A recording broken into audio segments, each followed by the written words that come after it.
name is Drew Derrick Smith, and I'm doing my policy speech about Emmett Till Bill.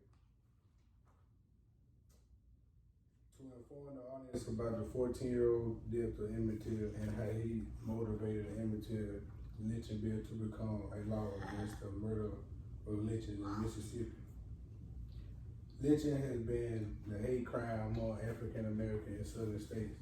It has led to a civil rights movement and of hanging it illegal after 100 years of failure attempt or effort to make the crime lynching a legislative federal. But from deep in research about the Emmett Till lynching bill, it was able to persuade audience that about why the lynching bill should be a federal crime or why he should pass the law. But too many deaths was occurred among the black people in the form of the lynching of this act to have taken 100 years for it to be passed in the federal law. And a crime of lynching since slavery was at the ultimate expression of racism in the United States following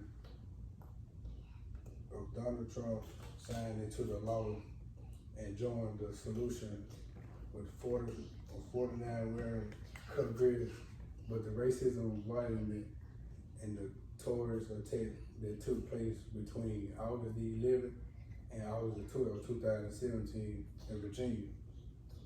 But against the law was minimal and most basic of federal responsibilities, and the Senate considered but the field of lynching legislative despite repeat requests of the civil rights people and the group president of the House Representatives.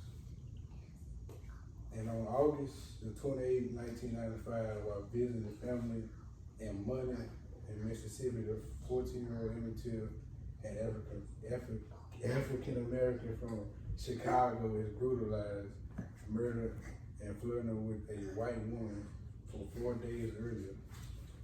But the white woman's husband and her brother made Emmett Till carry a 75-pound cotton game fan to the bank and ordered him to take his clothes off. But in many ways to death usher and recognize shaping the course of the civil rights movement, and much of the same way we concern killing an unarmed black man, including George Floyd and a lot of more of the black people. But to many of others, and renew a deep sense of engage for racial injustice across the country.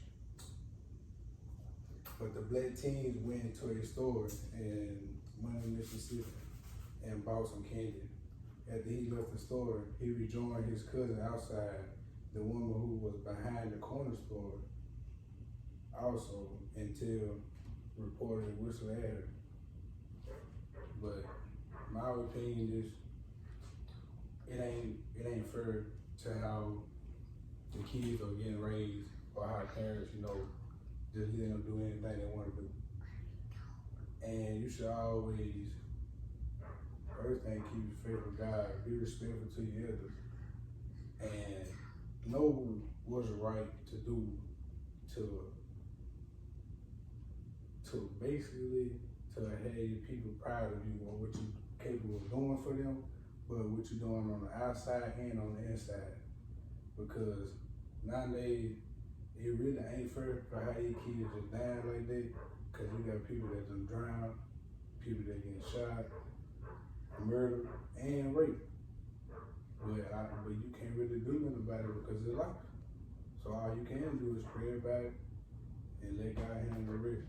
And that's the end of my talk.